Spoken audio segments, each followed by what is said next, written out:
He was mauled by a giant grizzly, buried alive by his own crew, and forced to watch his son die. They thought he was gone. But they forgot one thing: a dead man has nothing left to lose. The story opens in a native tribe where we meet a man named Glass. Glass had a small, close-knit family consisting of his wife and son, and he was deeply happy with them, living a good life. But one night, a brutal attack shatters their peace as their village is set ablaze, leaving many dead, including the wife Glass loved so deeply. Desperate to protect his son, Glass grabs the boy and flees into the night, and with that, the scene fades. Years roll by, bringing us to 1823, where an older Glass takes his son on a hunting expedition. They aren't hunting for themselves, though, but leading a rugged crew of trappers harvesting animal pelts for trade. Just as they prepare to pack up their daily haul and head home, a ruthless band of native warriors ambushes them. These wilderness dwellers didn't attack over territory or stolen game, but out of sheer vengeance, because their chief's daughter had been kidnapped, driving the tribe to slaughter every outsider in the forest to find her. Glass' crew is decimated in the chaos, but he moves fast, rallying his son and the survivors onto a riverboat to push downriver.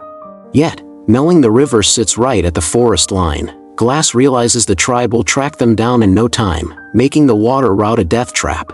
He urges the men to abandon the boat and trek through the deep woods instead, but the forest route is legendary for its deadly hazards, and no one wants to take the risk, especially a bitter trapper named John, who harbors a deep hatred for Glass over the captain's obvious trust in him. Overriding John's protest, the captain orders everyone off the boat, commanding the men to follow Glass since no one knows the terrain better. Reluctantly, the men haul their heavy gear ashore, but the massive weight of the pelts slows them to a crawl. Seeing their struggle, the captain decides to bury the valuable furs under massive rocks, planning to retrieve them once the danger passes. Before moving out, they set the empty boat adrift down the river, but two men refuse to follow orders, choosing to stay on board instead. And sure enough, a short distance later, the tribe catches up and executes the two men on the vessel, proving Glass's survival instincts were right on the money. Deeper in the woods, the exhausted crew trudges forward, completely drained, starving, and on the verge of collapse. They decide to set up a temporary camp to rest, but Glass stays alert, venturing out alone to scout the perimeter for hidden threats. Suddenly, he comes face to face with two young bear cubs, and instinctively raises his rifle to defend himself, unaware that the protective mother bear is watching from the tree line. Believing her cubs are in mortal danger, the massive grizzly charges Glass with terrifying speed, slamming into him before he can even react. The bear brutally mauls his body, tearing through his flesh until blood gushes from every limb. Realizing he can't overpower the beast, Glass plays dead, lying completely still until the bear finally loses interest and wanders off. Bleeding out, Glass crawls toward his fallen rifle, but the slight movement alerts the returning bear, who realizes he's still breathing and turns back to finish the job. Glass fires a desperate shot, but the bullet barely grazes the monster, only fueling its murderous rage. As the beast lunges, Glass draws his hunting knife, wildly plunging the blade into the bear's chest again and again in a brutal fight for survival until the massive creature collapses dead on top of him. Hearing the gunshot, the crew rushes to the scene to find a gruesome sight: the giant bear lying dead, crushing a lifeless Glass underneath. Thinking he's a goner, they haul the heavy carcass off him, only to be stunned as Glass gasps for air, still clinging to life despite his mangled body. The captain immediately orders the men to stitch up his deep wounds, and the sheer agony causes Glass to pass out. The men quickly fashion a makeshift wooden stretcher to carry him, knowing they need to clear the deadly forest fast. But dragging a near-dead man through rough terrain slows their pace to a crawl. Frustrated and cold, John turns to the captain, arguing that Glass is going to die anyway, and that they should leave him behind before the forest takes the rest of them. John goes so far as to tell the captain that Glass is already in horrific shape, suffering in unbearable agony, and that the kindest thing they could do is put him out of his misery by ending his life right then and there. The captain is deeply offended by the suggestion, firmly shutting John down out of his genuine care and respect for Glass. But as the rest of the crew sides with John, urging him to shoot the dying man, the captain momentarily draws his gun, though his conscience stops him from pulling the trigger.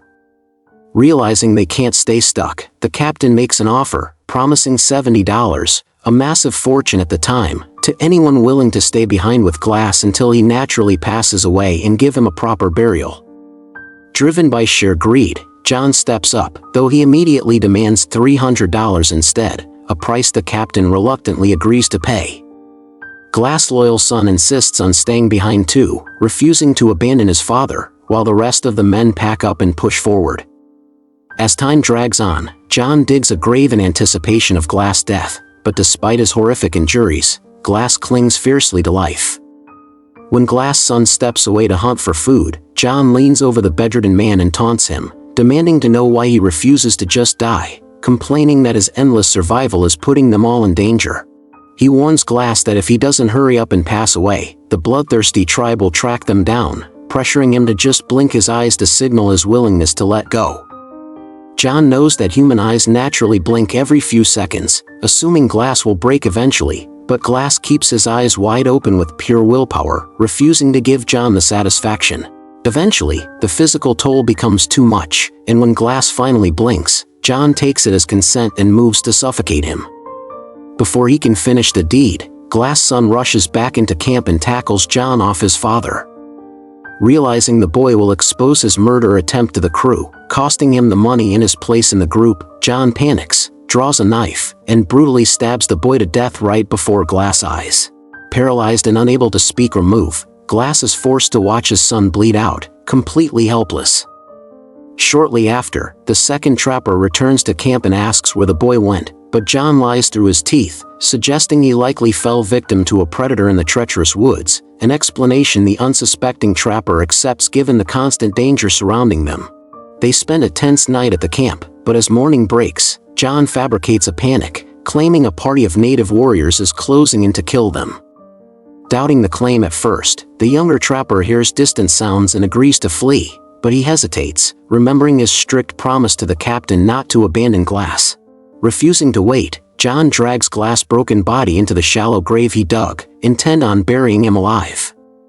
Though the younger trapper recoils at the cruelty, John forces his hand, insisting it's the only way to save their own skin and that Glass will be dead soon anyway. Unable to utter a sound due to his torn throat, Glass is buried beneath the cold dirt, left for dead in the dark. But as the trappers march away, Glass finds a surge of adrenaline deep within himself, clawing through the heavy soil until he breaks free onto the surface. Dragging his broken body across the ground, he reaches his son's cold corpse and collapses over his chest in silent, overwhelming grief, realizing he is now completely alone in the world. Driven by a burning fire for vengeance, Glass resolves to survive, pulling himself to a nearby riverbank to quench his agonizing thirst. But as he tries to swallow, the water leaks straight out of the open puncture wounds in his neck. Realizing he won't survive with open gashes, Glass pours gunpowder directly into his torn flesh and sets it ablaze, cauterizing the wounds in a flash of blinding agony that knocks him unconscious. When he comes to, the sound of thundering hooves echoes in the distance, revealing the native war party sweeping through the area, forcing him to slip into the freezing river to hide. Meanwhile, miles down the trail, the younger trapper realizes John lied about the approaching tribe, tricked him into abandoning Glass, and murdered the boy. Guilt-ridden, he confronts John for his betrayal, but John instantly draws a rifle on him, threatening his life and ordering him to keep his mouth shut and tell the captain that Glass died naturally. Forced into silence, the young trapper complies, while miles back, Glass drifts downstream through the freezing currents before dragging himself ashore, shivering uncontrollably and near death. Realizing the bitter cold will kill him if he stays still, Glass pushes himself forward through the wilderness until he spots the flicker of a distant campfire. Crouching in the brush, he discovers a lone native traveler roasting buffalo meat, and when Glass asks for help, the stranger kindly shares his food, allowing Glass to eat before collapsing into a deep sleep. As morning breaks, the stranger begins examining Glass' body, staring in disbelief at the grotesque, jagged scars covering his skin. He helps Glass up and asks, "What happened to you? How did you end up with such horrific wounds?" Recalling the injuries drags Glass back into the dark well of memory, to the agonizing moments that stripped away his last shred of hope. He explains how the relentless native war party hunted his group, how he led them through the perilous forest to keep them alive, and how he stood guard while the men slept, only to be mauled by a fierce grizzly bear. the beast tore him apart, but the real betrayal came after, when his own crew abandoned him, and the man left to guard him murdered his beloved son. Glass breaks down in overwhelming emotion, the trauma of losing his entire family crushing his chest.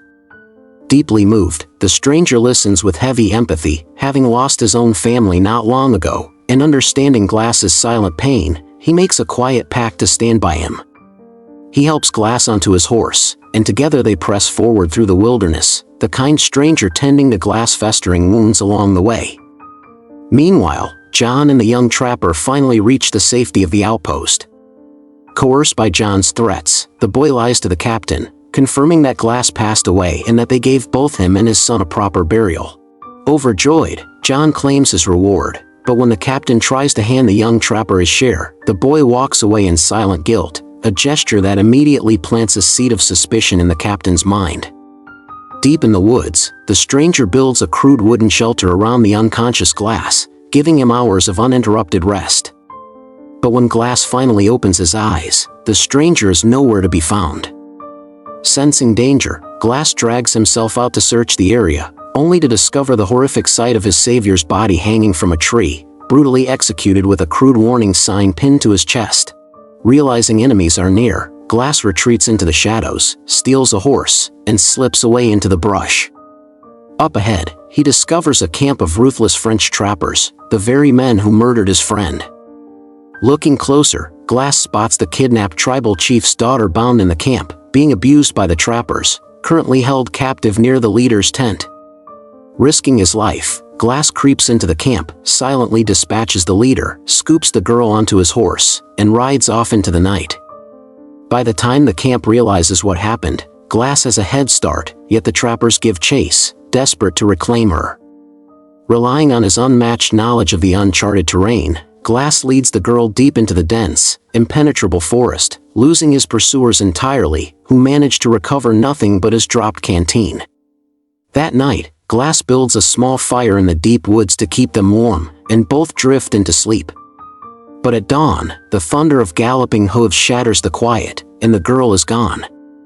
Realizing another threat has tracked him down, Glass mounts his horse and flees, only to look back and realize it isn't the French trappers behind him, but the relentless native war party. Trapped and outnumbered, Glass rides for his life, but a stray arrow strikes his horse, sending the animal stumbling violently off the edge of a massive cliff. Glass plunges into the abyss, but sheer luck saves his life once again, as his fall is broken by the dense branches of a giant pine tree, while his horse crashes onto the rocky floor below, dying instantly from the impact and the poison arrow. Shaken and bruised, Glass climbs down, facing the bitter, lethal cold settling over the mountains. Driven by raw survival instinct, he uses his knife to gut the dead horse, carving out its internal organs to crawl inside the warm carcass to survive the freezing night. Meanwhile, back at the outpost, a lone French trapper stumbles through the gates, seeking refuge after his entire unit was slaughtered by the native tribe. Hanging from his belt is the very canteen Glass lost during the rescue. Recognizing the canteen, the captain realizes that either Glass or his son is still alive in the wild.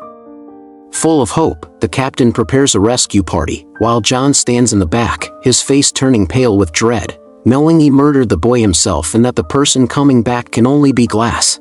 The captain leads his men out into the wilderness, and when they finally find Glass alive, dragged out from the brink of death, they are awestruck by his sheer resilience. They hurry him back to the fort, where the full truth finally explodes, revealing how John betrayed the crew, buried Glass alive, and murdered his son for $300. Furious beyond words, the captain orders an immediate manhunt for John, who has already stolen the fort's safe and fled into the night. Though the captain detains the young trapper for his silence, Glass speaks up, clearing the boy's name by explaining that John manipulated him and lied about his son's death. Heartbroken over the unspeakable tragedy Glass endured, the captain pledges to help him hunt down John, setting the stage for a final, violent reckoning. The captain turns to Glass, swearing on his life that he will hunt down John and avenge the boy's cold-blooded murder. But Glass shakes his head, insisting that the revenge belongs to him alone, asking only for a horse to ride. Knowing Glass is still severely wounded and far from fully healed, the captain agrees to give him the horse on one condition, that he rides alongside him to ensure his safety. After a brief preparation, the two men set off into the icy wilderness, tracking John's trail. Meanwhile, John knows a hunting party will come for him, carefully setting an ambush atop a steep, snow-covered ridge. As the first horse approaches below, John fires a cold, calculated shot, dropping the rider instantly, confident he just put an end to Glass. Hearing the gunshot, Glass rushes to the scene, only to find the captain lying dead in the snow. Seeing his ally killed shreds what little was left of Glass's heart, leaving him with nothing left to lose, as the fire of vengeance burns hotter than ever within his soul. Forced to adapt, Glass devises a clever decoy strategy, strapping the captain's lifeless body onto the horse before pushing forward, unaware that John is already tracking them down for another strike. As the horse winds past the rocky hills, John fires another lethal shot, dropping the rider into the snow, believing he has finally eliminated both of his pursuers. Overjoyed by his victory, John hurries down the ridge to inspect the body, but as he leans over the corpse, a brilliant twist unfolds. The rider John just shot was actually the already dead captain, while Glass was lying flat against the saddle the entire time. Glass snaps upright, firing his rifle point blank into John, wounding him severely as John turns and desperately sprints into the deep woods. Glass leaps off the horse and pursues him relentlessly, cornering John on the banks of a freezing river where a brutal, hand-to-hand brawl breaks out between the two bitter enemies. Despite his broken body, Glass fights with ferocious, bloodthirsty rage, overwhelming John and beating him to the brink of death. Just as Glass prepares to deliver the final killing blow, the thunder of approaching hooves echoes through the trees, revealing the native war party riding directly toward them. Knowing the tribe will execute anyone in their path, Glass pushes John's battered body into the freezing river, letting the current carry him directly toward the warriors downstream. But instead of attacking Glass, the warriors pause, as the chief's rescued daughter steps forward, looking at Glass with quiet gratitude, using her authority to spare the man who saved her life. It was Glass's selfless act of mercy that ultimately saved him from the tribe's wrath.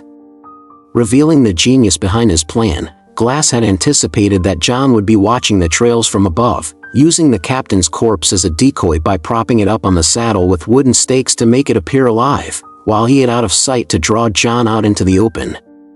Having avenged both his son and the captain, Glass finally finds a fleeting moment of peace amidst the brutal cold. As the final moments fade, Glass looks toward the horizon, haunted yet comforted by visions of his late wife and son, watching their spirits as the journey comes to an emotional close. And with that, our story comes to an end, so if you enjoyed this ride, make sure to smash that subscribe button, leave a like, and drop your thoughts down in the comments below, because I'd love to know what you think.